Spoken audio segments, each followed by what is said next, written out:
اینا لیلا و اینا الیه راجعون. ما از خداوندیم و بر سوی او برمیگردیم.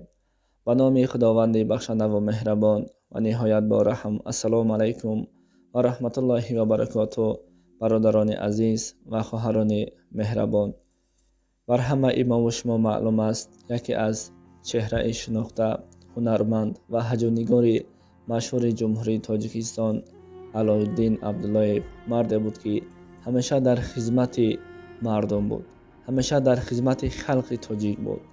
امروز این مرد بزرگ علایالدین عبداللهیف نیز دنیا را پدرود گفت و از این دنیا چشم پوشید. پروردگارا این مرد را آخرتش را آباد، قبرش را پرنور بگردانی.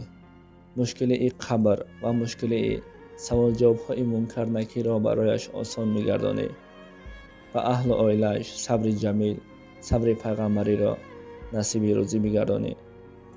بله، همه ما میمیریم، امروز نه فردا، شاید پس فردا. هیچ کس مردن را نمیداند و مردن حق است، چگونه که در قرآن عظیم الشان آمده است که کل نفس ذائقة الموت، هر یک نفسی که نفس میکشد، هر یک جانزاد مرگ را، لذت مرگ را میچشد و از جمله یکی از آنها ما و شما هستیم.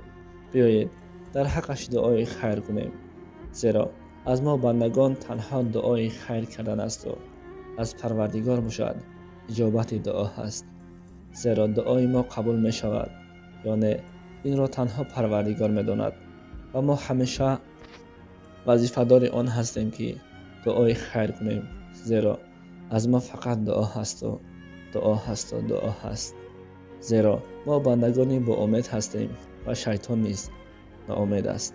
خداوند از هر یک و یک شما راضی باشد و در حق این مرحوم دعای خیر را فراموش نکنید.